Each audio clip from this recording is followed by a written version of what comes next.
think the issue of pay, and especially the issue of top executive pay, particularly in financial institutions, has become a political issue, not a business issue. There is no doubt that there is a governance requirement to examine the way the way remuneration is structured and the expectations people have in terms of their responsibilities and the way they discharge those responsibilities. But that fundamentally has been driven by the form of financing that we have in our society. We are equity-based financing. We're fundamentally taking large amounts of capital and repositioning that capital for short-term gain, to the point where everything now is almost measured on a quarterly basis. So if you were to take a long-term stakeholder perspective to some of the mergers and acquisitions, I bet you many of them would simply have not occurred.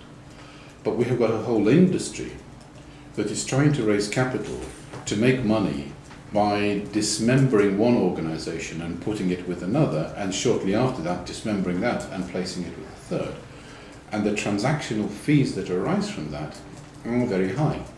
And those transactional fees and the way you reposition capital has been of benefit to shareholders.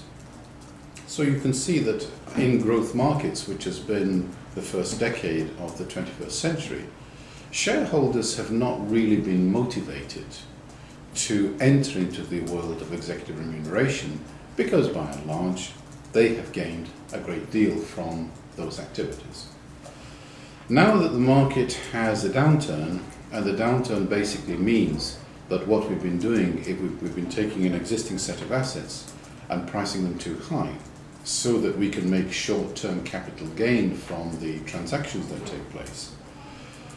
Executive remuneration has become a political hot potato. And there probably will be either a government initiative, a G20 initiative, there may be some shareholder activism initiative to reduce the pay of senior executives, and even junior bankers for that matter. The problem is, you've done nothing about equity-based financing. So you can have all the governance you want, you can have all the blockages to getting big bonuses you want, but the fact remains that you're still going to make money out of buying and selling assets, often overpricing those assets, so that you can have short-term shareholder value realization. So we'll probably go through a phase of 1 or 2 years of trying to curb bonuses. But if we do that in the Anglo-American world, all that'll mean is that the major capital will drift over to Hong Kong, Singapore, Shanghai. And the same types of transactions will be conducted in the East. And the same sort of bonuses will be paid because we're operating in the same sort of system.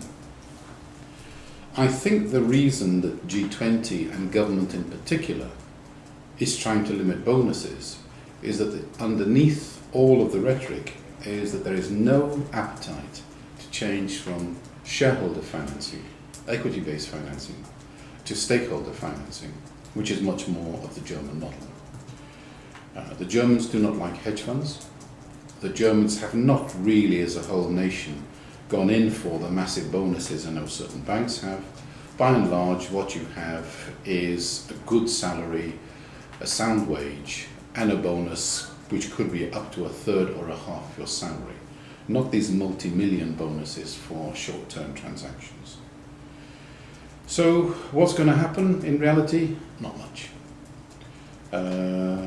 Executives may try and block shareholder activism should the market pick up, and really the same sort of financial transactions, lucrative financial transactions, take place as before.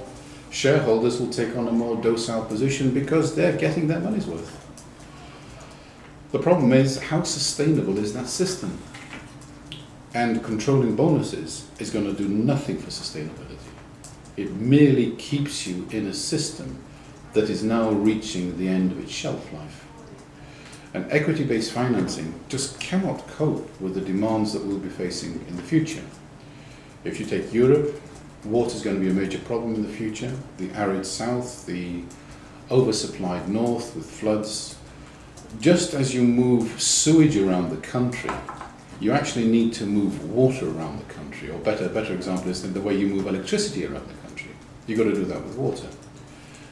Infrastructure in most British, European, and certain American cities like New York, Boston, that needs massive development. Just go down the roads of New York to see how much investment is needed to get the roads up to a particular standard. So we're going to need long-term capital, which does not make a lot of money for a few people. But what it does do, it provides income and security for massive amounts of people and benefits the citizen. Dealing with bonuses is not going to handle that problem. So we don't have a bonus finance problem. What we have is a political problem. There is an unwillingness to think about shifting equity financing, shareholder financing, to long-term stakeholder financing, which involves a much better partnership between government and the major financial blocks, the pension funds, the various funds that exist in society. And that's where we need to go.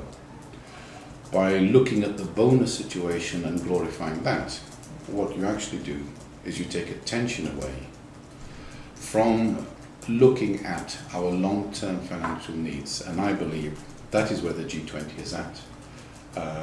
And that is where many shareholders are at. So the shareholders, in fact, will not push this too hard.